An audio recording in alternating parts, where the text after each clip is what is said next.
Hi, this is Usha. Welcome to Rathod's IAS classes.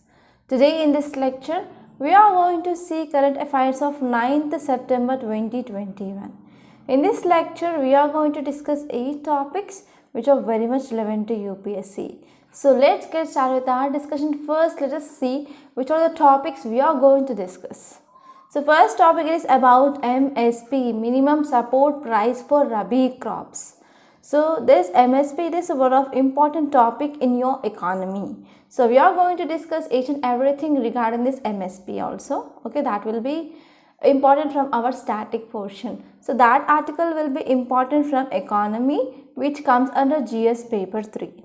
And next topic it is about tsunami threats. Tsunami threats in North Arabian Sea. So not only from Bay of Bengal side, but even from Arabian Sea side also, we are going to have some tsunami threats.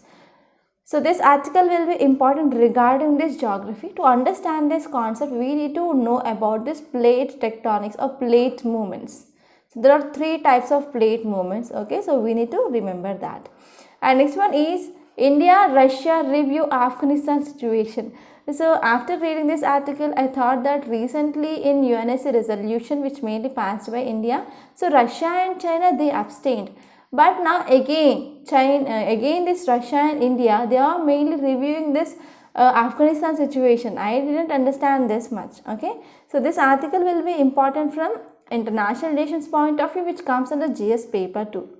And next one it is India Australia 2+2 meet. So they heard this 2+2 is very important because recently Russia, in between India and Russia, we are also going to have this 2+2 meet. So this will be important from again international relations, which comes under GS paper 2. And next topic it is about Iran's nuclear deal. So this also very important regarding this international relations. It is also called as JCPOA, Joint Comprehensive Plan of Action. And this one is about Fragile X syndrome. So students, if you are from anthropology optional background, so this topic is important, and even from science and technology you can expect a question regarding this Fragile X syndrome from prelims, not from mains. And next topic it is about reopening of schools and what are the challenges. So that will be important from education and even health, which comes under GS paper 2. And last topic it is about green hydrogen, which is important from economy point of view, which comes under our GS paper 3. So these are the some important topics now we are going to discuss in this lecture. So let's get started with our discussion and let us try to see first article. Title says amid protest, center hikes MSP for Rabi crops. So this article says that center hikes, that means center increases minimum support price for Rabi crops. Actually, if we are talking about crops, we are having Kharif crops, we are having Rabi crops, and we are having Ziyad. Okay, Ziyad it is between Kharif and Rabi, right? So here Rabi crops are also called as winter crops. So now let us try to see some important details. First, let us try to see context. So if you see context, it mainly says that government increased MSP, that is minimum support price. So government increased minimum support price for wheat. Okay, so here article mainly says that government had been increased this MSP, minimum support price for wheat, for upcoming Rabi season. So for upcoming Rabi season, center mainly increased this MSP to rupees 2015 per quintal. So it is about 2% hike when we are comparing with last year. This is for price for wheat. So last year it was 1975, and now this year mainly increased to rupees 2015. That means about, we can say, 40 rupees of increase that is seen per quintal, and it is 2% of hike when we are comparing with last year. So if you see details, it mainly says that not only for wheat but also even for oil seeds and pulses, for example mustard, safflower and even masoor dal. So for these things also there is increasing of MSP, that is seen about 8%. So what will be the inference? So whenever there is increasing of MSP means farmers, they will mainly show some interest and they will move forward mainly to grow this crops which are given by the government, that is MSP which is given by the government. So whenever MSP is increasing means your farmers, they will come forward and they will go for sowings of so and so important things where the MSP had been increased. Right. So in this way it will mainly encourage crop diversification. Okay. So this will be helpful for crop diversification. It is a one important keyword that you need to remember. So whenever you are writing any answer, so there is a need of some important keywords. So here regarding this MSP, so it will be helpful for crop diversification. It mainly encourages crop diversification. So it is a statement on decision of this Cabinet Committee of Economic Affairs, that is CCEA. So now let us try to see some important facts regarding this MSP. So what is this MSP? MSP stands for minimum support price. That means the government at which, the rate at which government purchases crops from farmers. This is called as MSP. MSP nothing but government mainly purchases so crop produced from farmers. So at which rate? Okay, at which rate? At the rate at which government purchases crops from farmers, that rate is called as MSP, minimum support price. So currently this MSP mainly fixed for 23 crops. They include 6 crops during upcoming Rabi and as well as winter season. Okay. So what happened at present, about 23 crops they are given MSP from government. So if you are talking about this important thing, how we are going to calculate this MSP. So this is the one important thing that you need to remember. That is A2 plus FL. So as of now it is plus A2 plus FL, but recommendation says that it need to include plus C2 also. Okay, plus C2. So this is according to Swaminathan committee report. So if we are talking about MSP, MSP it is a rate at which government purchases crops from farmers. So it is mainly based on calculation of at least 1.5 times the cost of production which mainly incurred by farmers. Okay, so here MSP it will be at least 1.5 times. So what is the cost which is incurred by the farmer to produce that? So MSP is a minimum price for any crop that government consider that it will be remunerative for farmers, hence it mainly deserves for the support. So if you are talking about crops under MSP here, so here Commission for Agriculture Cost, that is CACP, cost and prices, that is CACP, which mainly recommends this MSP for 22 mandated crops, and it will also recommend FRP, fair remunerative price, that will be given for sugar cane. Okay, and if you see about the factors which are recommending for this MSP, so here CACP mainly consider some important factors. They include MSP for commodity, including the cost of cultivation. So these are some important things, but also it will take into account regarding demand and supply situation in the market and even market trends, and also it will also focus, or it will also have an eye on inflation and also environmental factors like soil, water use, etc. So these are some important things. And now let's try to focus on what is the significance now. So what is the significance of this MSP hike? So if you're talking about MSP hike, so what is the importance? Because so it mainly focuses on nutri-rich cereals. It is to incentivize its production areas where rice, wheat cannot be grown, along with long-term adverse implications for round table. So whenever we are going for sugarcane or whenever we are going for rice cultivation, so they are mainly water intensive crops. So whenever there is no water, means whenever there is a low groundwater table, so in that area mainly we need to provide some encouragement to farmers to grow for other crops other than this rice and wheat and even sugarcane. So in that area they can go for millets. So these millets are also very much nutrient rich. That will be helpful mainly to fight against hidden hunger, right? Hidden hunger. So in that condition, here MSP will mainly give some boost for the farmers to go towards other crops or crop diversification. And also here whenever MSP which is in favor for oil seeds, pulses and as well as some coarse cereals, so it will mainly encourage farmer to shift to large areas of these crops and to adopt best technologies and farm practices to correct demand supply imbalance in the market. So whenever MSP which is only provided for example, let us take for wheat and rice, means farmers they will go for growing of only wheat and rice, right? So because of this, what happen here, farmers they will show less interest to go for other crops like cereals, pulses, oil seeds. That will lead to supply and as well as demand imbalance. There will be demand will be increases, but on another side supply will be decreases. So mainly to correct this supply demand imbalances, here we need to focus on other crops like oil seeds, pulses and as well as coarse cereals, millet, etc. Right? So in this way, this is very, very important. And now recently I saw in a news like already with FCI, Food Corporation of India, there is high amount of stocks, huge amount of stocks, almost all the godowns are filled with stocks here. So because of this, that stock will be enough for next 4 years to provide food grades under this PDS system. So because of this, now here FCI said that from next year, from next season onwards, you are not going to take rice.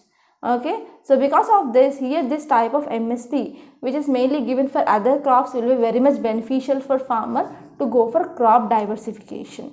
So this is the thing I want to say. And now let us try to see next one, what are the issues with this MSP. So if you're talking about issues with MSP, the major problem with this minimum support price is there is lack of government machinery. So there is lack of government machinery for procurement for all crops except wheat and rice, which Food Corporation of India actively procures under this PDS. So what happened here, there are many crops, like for example, if you take wheat is there, if you take rice is there, and even we are having oil seeds, we are having coarse cereals, millets, etc. But regarding this wheat and rice, so that will be given or distributed for the people under this public distribution system, that is ration cards. Through ration cards they will be getting some subsidized food grains. For regarding this oil seeds, cereals and as well as millets, there is lack of government machinery. So this is one important cause of concern now. And this one is, as state governments procure the last mile grain, so the farmers of states the grain is procured completely by government benefits more, while those in the states that procure less are often affected. So this statement mainly says that, so yes, state governments mainly procure this last mile grain. The farmers of the states, the grain it is mainly procured completely by government, then it will be very much benefit, okay, than the government which is taking less. For example, if you see in so and so state there is about 100, let us take this hypothetical example, there is 100 grains of oil seeds which are mainly produced. For example, it is a state 1, and now let us try to see the state 2. So in state 2 also 100 bags of this oil seed produced. So here in state 1, state government procures 100 bags of entire produce here, but in state 2 it is mainly taking only 50 bags. But what happened with this leftover 50 bags here, farmers they need to send to other mills. So what happened in the mills, they are getting less price than MSP, right? So this is the one cause of concern. So state government need to procure the last mile grain, but in all states it is not happening. In some states they are taking everything, but in some states they are mainly procuring less, or some states they are not even procuring that. So this will be one important problem for farmers. And next important issue here is MSP based procurement system is also dependent on middlemen. So middlemen also take some commissions. They will act as a commission agents in this APMC market. Okay, in this APMC market they are acting as a commission agents. So because of this, it will be very much difficult to access for especially small farmers to this APMC mandis. So these are the some important things that you need to remember regarding this topic. I try to tell each and everything here. So here you need to refer about what is the Swaminathan committee recommendations regarding this MSP. So that is your work, and let me know about what is this A2 plus FL plus C2. Okay, C2 plus FL plus A2. Okay, so this is the thing that you need to let me know in comment box. And now let us try to see next topic. Title says potential tsunami threat in North Andaman Arabian Sea. So here in Northern Arabian Sea also there is a potential tsunami threat. So what is a tsunami? Tsunami in simple thing, if there is any ocean or sea is present, so inside that ocean whenever the earthquake is happening, so because of this earthquake, what happened, large amount of the water that will go inside this space created by this earthquake, and after some seconds or after some minutes what will happen, again it will combine. So because of this, whatever the water which had gone into this space, that will comes outside with a very force.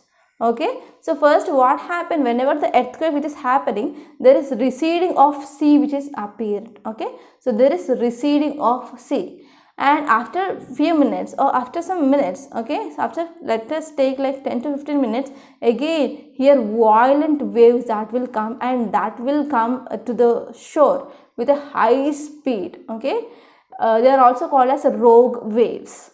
Okay, and they will hit this coast and they will take away what is present in this coastal area back to the sea. So this event is called as tsunami. Tsunami nothing but, I can say, earthquake which has happened inside the sea or water bodies, large water bodies. Okay, so this is some introduction, and this article will be important regarding GS paper 1 under geography. So now let us try to see context. If you see context, mainly says that Indian Ocean, it is likely to be affected by tsunamis generated mainly by earthquakes, not only from Andaman Nicobar Sumatra Island arc in Bay of Bengal, but even through this Murkan subduction zone in Northern Arabian Sea.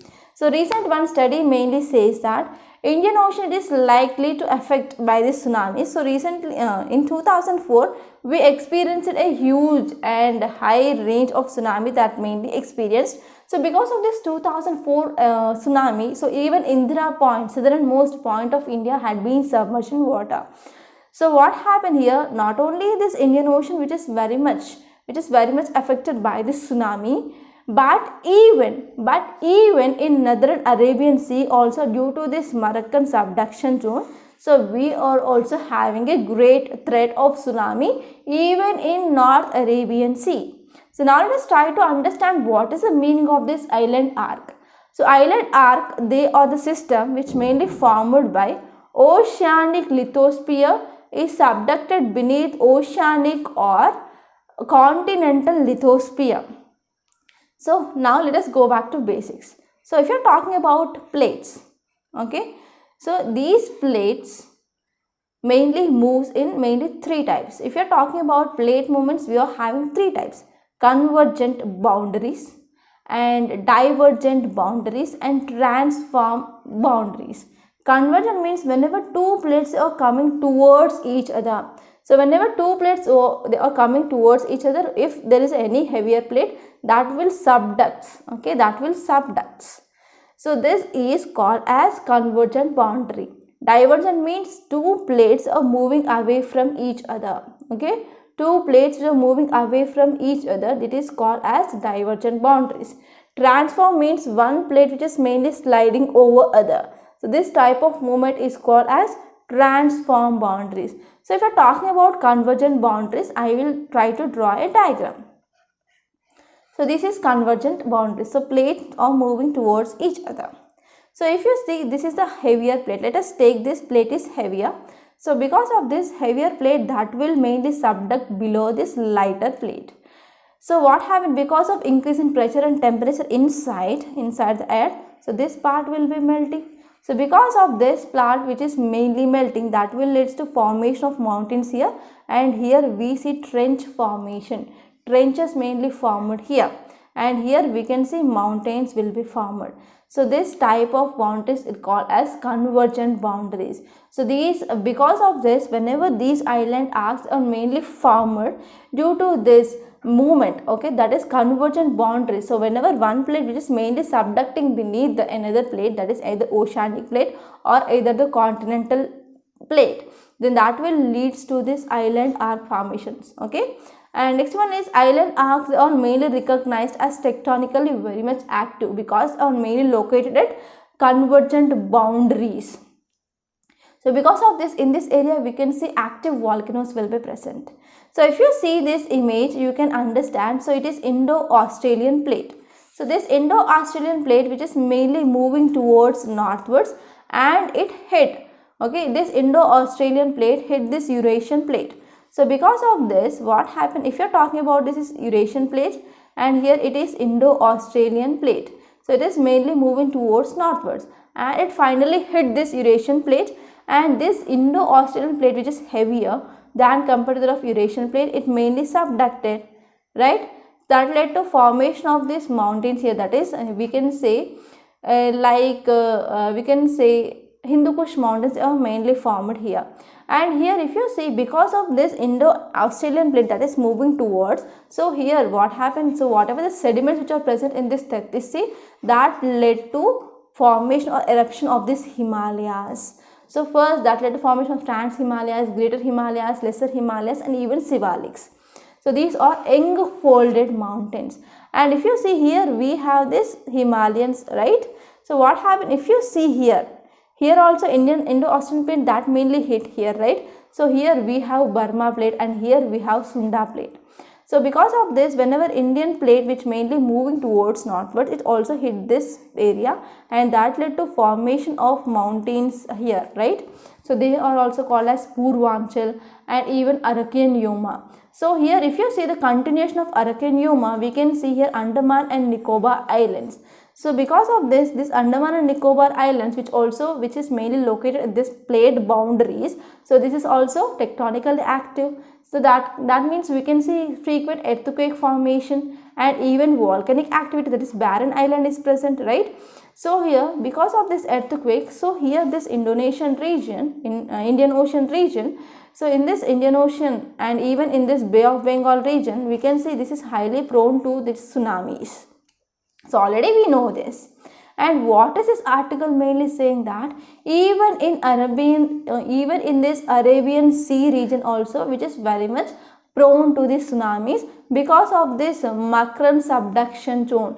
So here we have this subduction zone. So because of this Makran subduction zone, so even this Arabian Sea, Northern Arabian Sea, is also prone to this tsunamis. So if you see this image, then you can easily understand. Okay, here we have this Bay of Bengal, here we have this Arabian Sea. So here this is normally Indo-Australian plate. Here we have this small, very minor plate, that is Burman plate. Here we have this Sunda plate. So here we see formation of Himalayas like this. So here we can see Purvanchal and Arakan Yoma. So this continuation of Arakan Yoma, it is Andaman and Nicobar, which is mainly present here.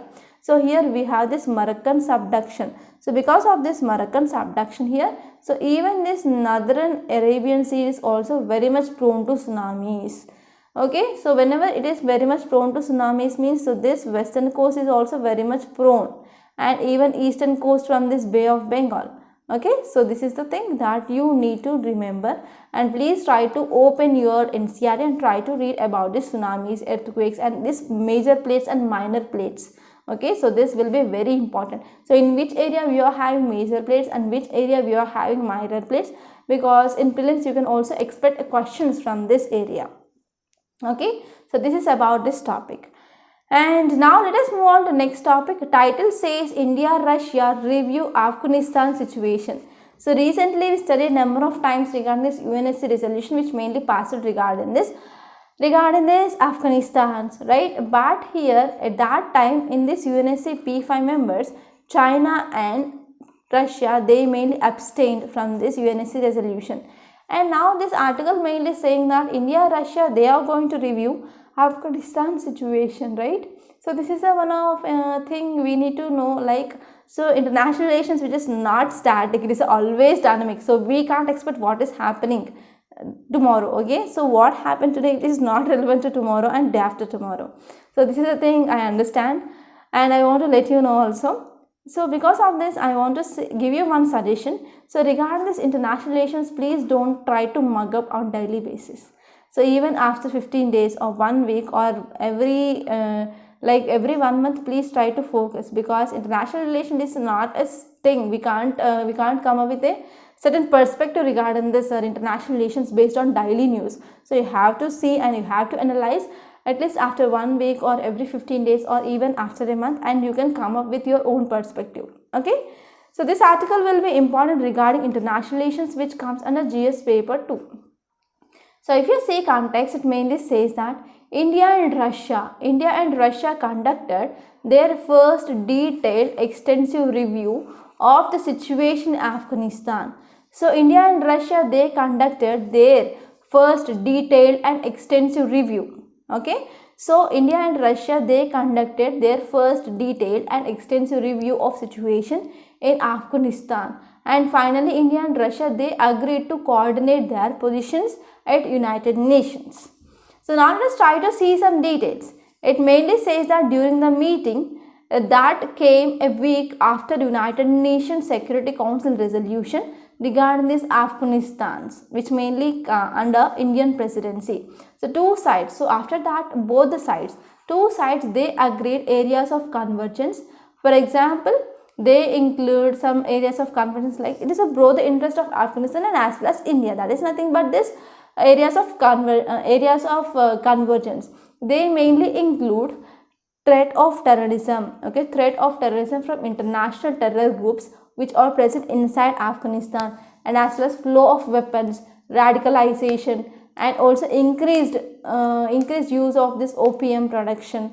Okay, they are actually economy of Afghanistan which mainly depend upon this opium production. So there is also increase in opium production and drug trafficking under the new regime. So these are some important areas of convergence between India and Russia.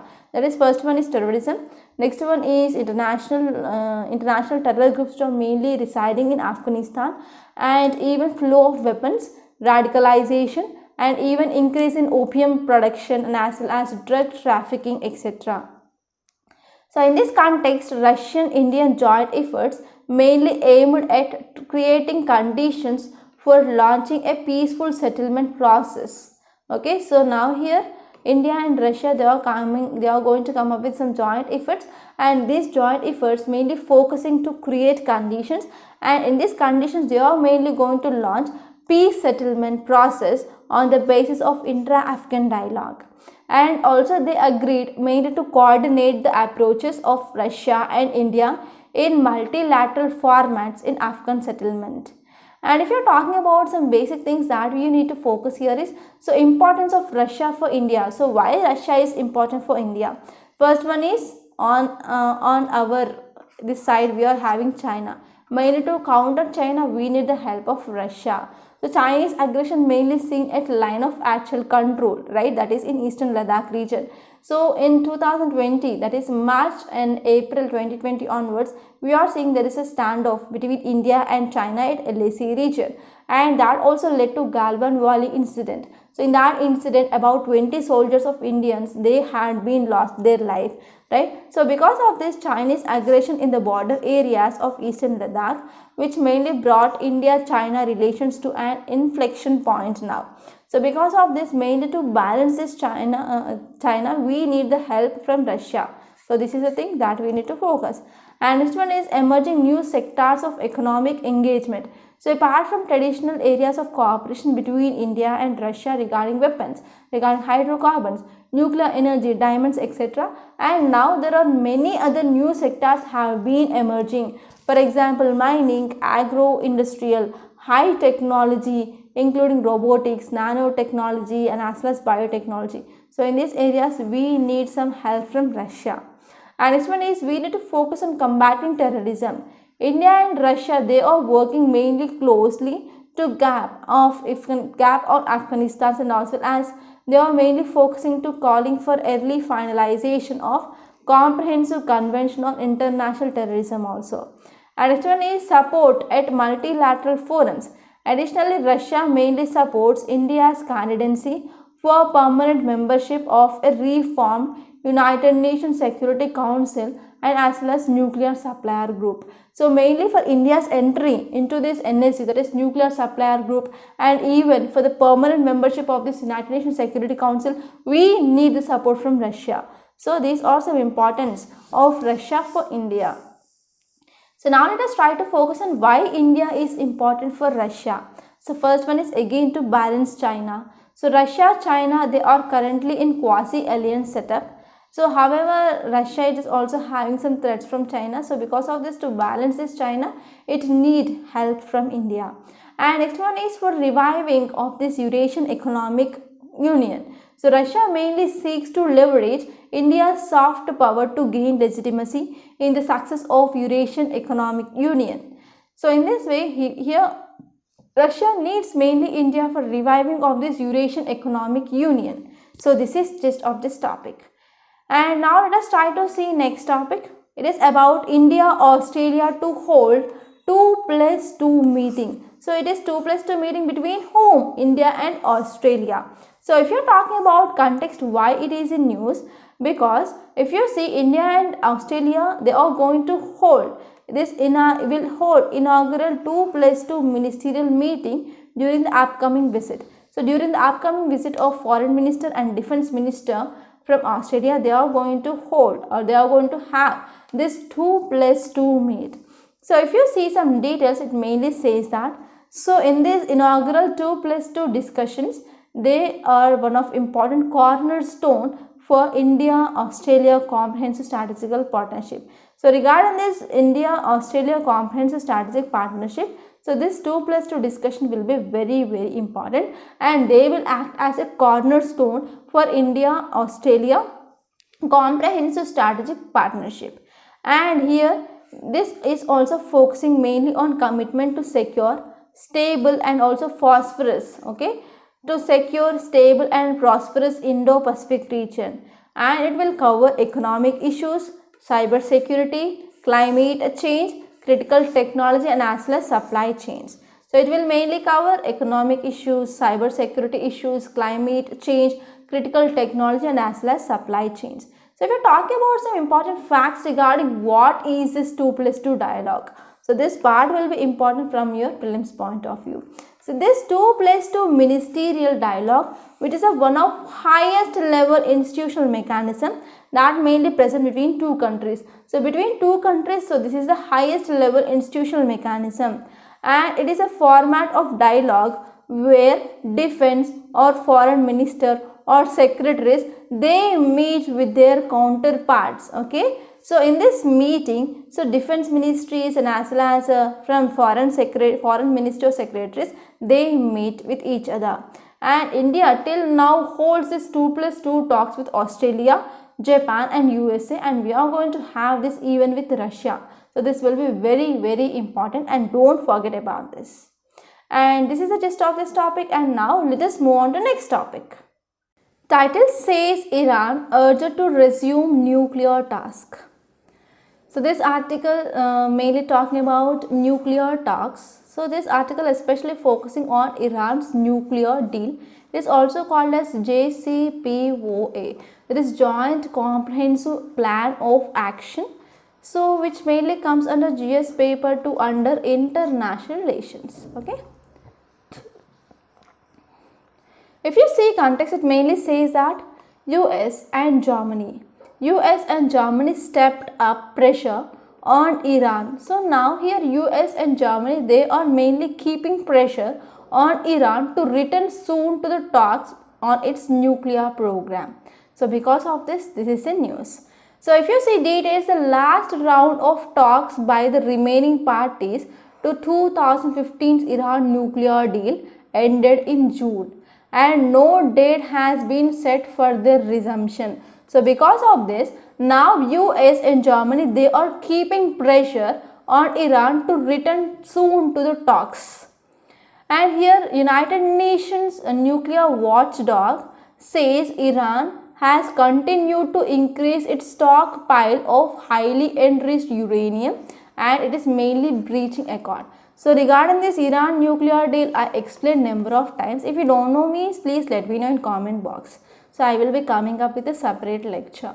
And this one is here this United Nations nuclear watchdog, that is IAEA, which mainly said that verification and monitoring activities, they have been seriously undermined in Iran. So what happened recently in June, so this nuclear accord mainly ended, and from till now there is nothing like any date regarding resumption of this nuclear deal. So even IAS says that there is increasing of stockpiling of highly enriched uranium that is seen. Because of this, it is mainly violating or breach of accord. So even IAEA also said that so monitoring activities verification have been seriously undermined. So if you're talking about this pact, JCPOA, that is Joint Comprehensive Plan of Action, it is also called as Iran's nuclear deal. So it was the result of prolonged negotiations from 2015 and 2015, that is between P5 countries plus one. So P5 countries plus Germany with Iran actually. So those P5 countries already you know, right? That is China, France and Russia, United Kingdom and UK, US and European Union. So these are the some important countries along with Germany here. Okay. So this is the thing that you need to remember. So now what happened here? So if you are talking about this JCPOA, so that is mainly between Iran and P5 countries plus one will be Germany here and one is Iran here, and P5 countries include China, France, Russia, UK and US. So these, and even European Union is also present there. So here if you see this JCPOA, which is having some limitations, that means they need to limit stockpiling of enriched uranium, okay, on this Iran. So Iran mainly to accept some restrictions under this JCPOA, mainly because here if Iran which is accepting this means there will be some partial lifting of economic sanctions. So because of this, Iran mainly accepted this restrictions or constraints under this JCPOA. So under this deal, Iran agreed to significantly cut its stores of centrifuge and even enriched uranium and heavy water, because these are important components for preparation of these nuclear weapons. So what happened recently from 2019 onwards, here Iran which is mainly showing resistance. Okay, and if you're talking about what is significance of this deal to India, so why Iran is important? Because in Iran we have one port, okay, we are having some access to one port, that is Chabahar port. So this Chabahar port is very important to reach Afghanistan, right? So earlier we need to use this Chabahar port mainly to reach this Afghanistan. So what happened here? So this Chabahar port and Iran will improve regional connectivity. So because of this is very important. And whenever Iran, which is mainly removing sanctions, so other countries are removing these sanctions on Iran, that will also revive India's interest in Chabahar port. And next one is it will be helpful for developmental activities like regional developmental areas or regional connectivity. And next one is this would also further helps India to neutralize Chinese presence in Gwadar port, which is located in Pakistan. And next one is this will be also helpful mainly for restoration of ties between US and Iran. That will also helpful mainly to India to procure cheap Iranian oil, and as well as this will be very much helpful for maintaining or ensuring energy security in India. So regarding this, so this deal which is very much important for India also. And now let us try to see next topic. It is about detecting Fragile X syndrome.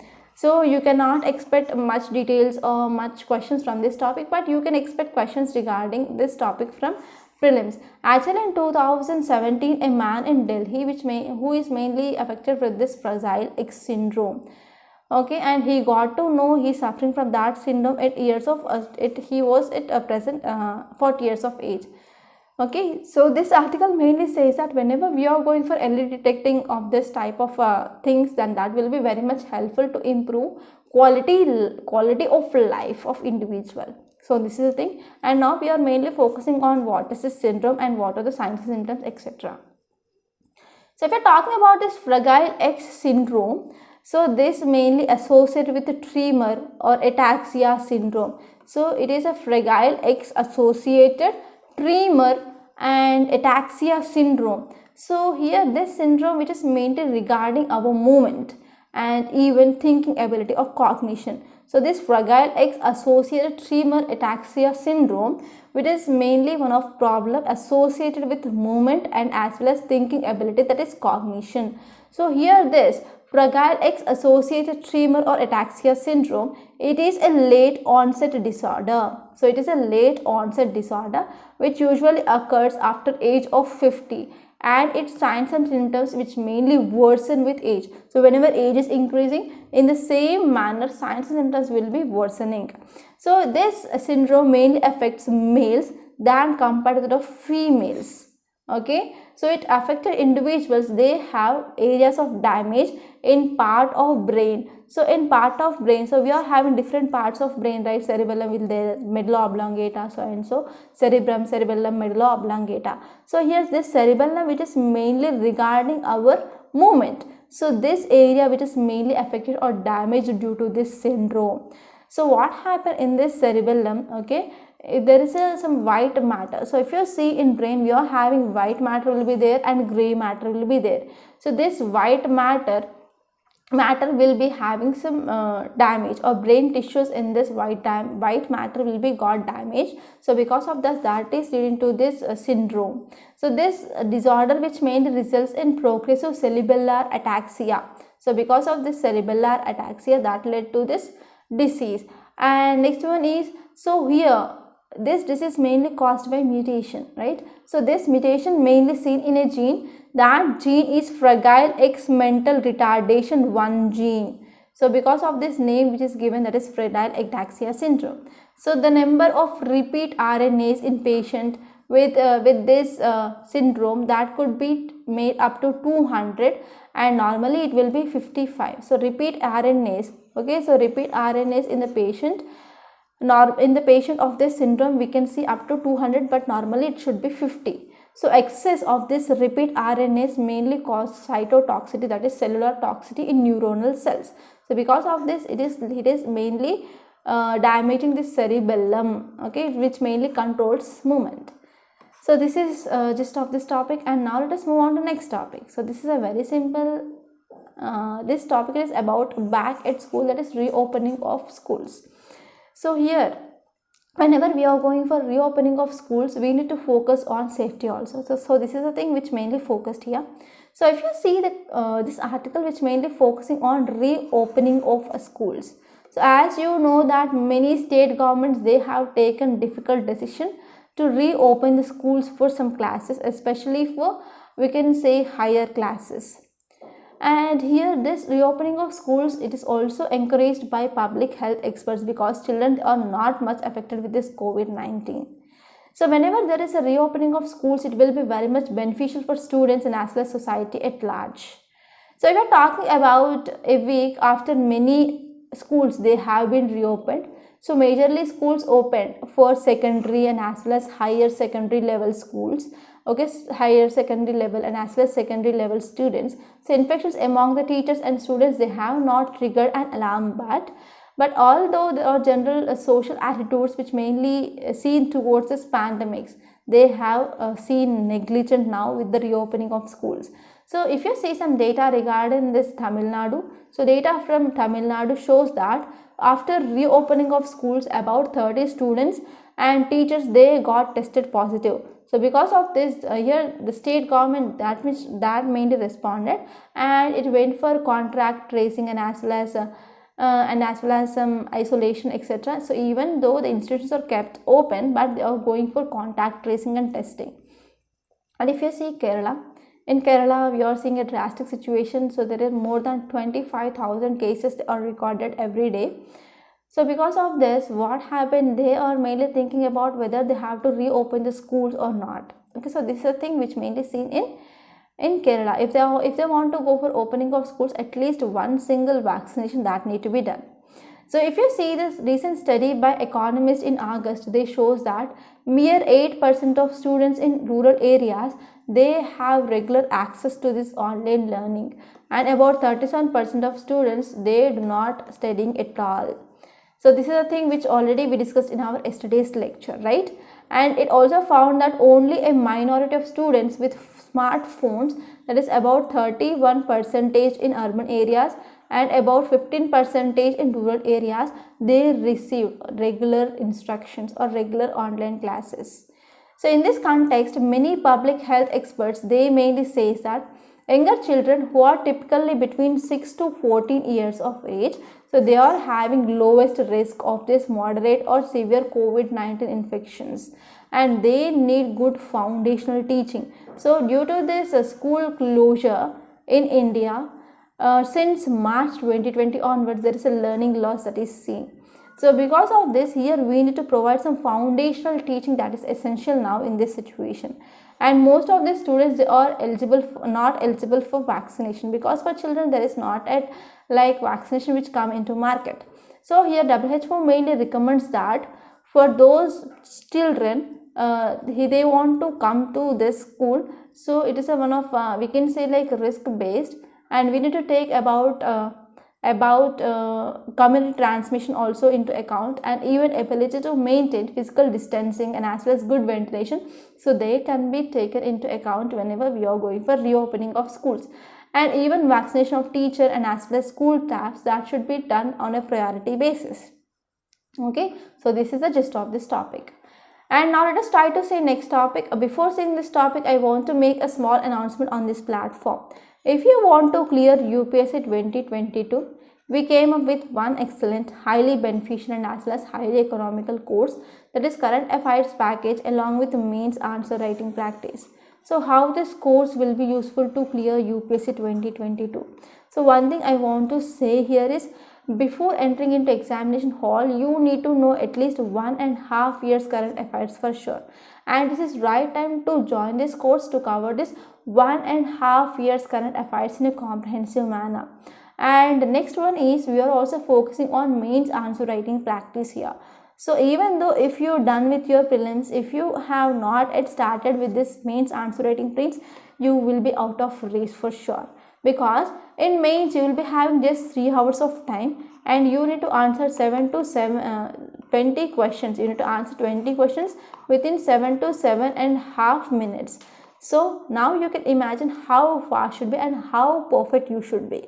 So if you join this course, you will be writing more than 300 questions and more than 50 essays. So in this way, this course will offers you a good practice to improve your answer writing skills. And even we are also providing prelims test on every Sunday, and we give you video explanation part. So in this way, this course which is designed as per demand of UPSC. So finally, I want to say one thing. Please don't take this course as a choice. Try to join this course as soon as possible and achieve your dream of clearing UPSC. Details of this course which is given in description box. So please visit that once. And if you want to talk to me directly, you can call to this number 8074765513. Okay.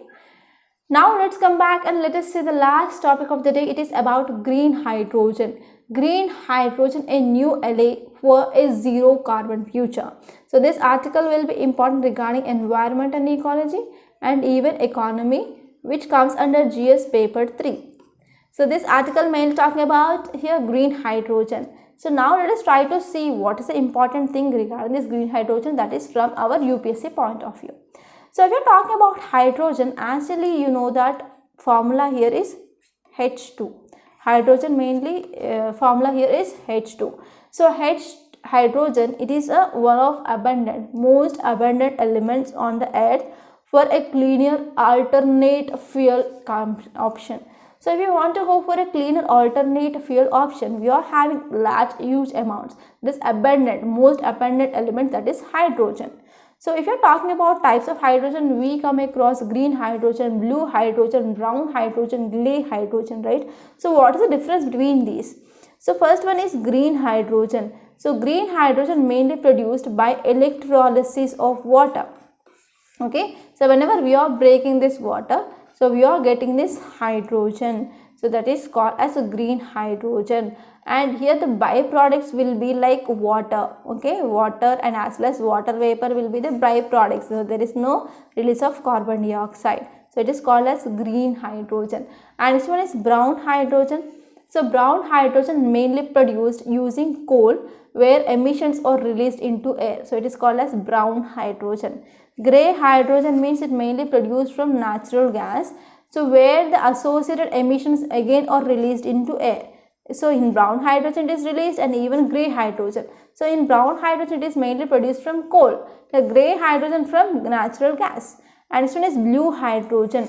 So blue hydrogen mainly produced from natural gas, but here whatever the emissions are there, they are mainly captured and stored. So because of this it is called as a blue hydrogen. So these are some important types of hydrogen. So you can get a question from this area. So if you are focusing on what is the current status worldwide regarding this green hydrogen. So if you are talking about current status, that is there is less than 1% of hydrogen which mainly produced is green hydrogen, and manufacturing deployment of electrolyzers that will have to increase an unprecedented rate by 2050 from current capacity. Here it is about 0.3 gigawatts. So we need to improve from 0.3 gigawatts till 5000 gigawatts. So target here is 2050.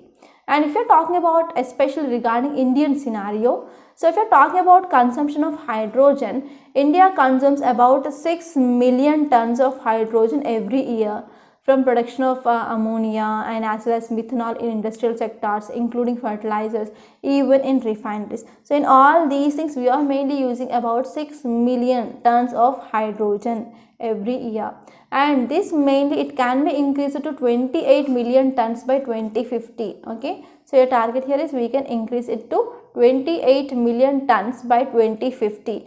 But due to this, but it can also be done through this transport and as well as power sectors. And if you are talking about cost of green hydrogen, so by 2030 the cost of green hydrogen is expected to be completed with that of hydrocarbon fuels like coal, crude oil and as well as natural gas.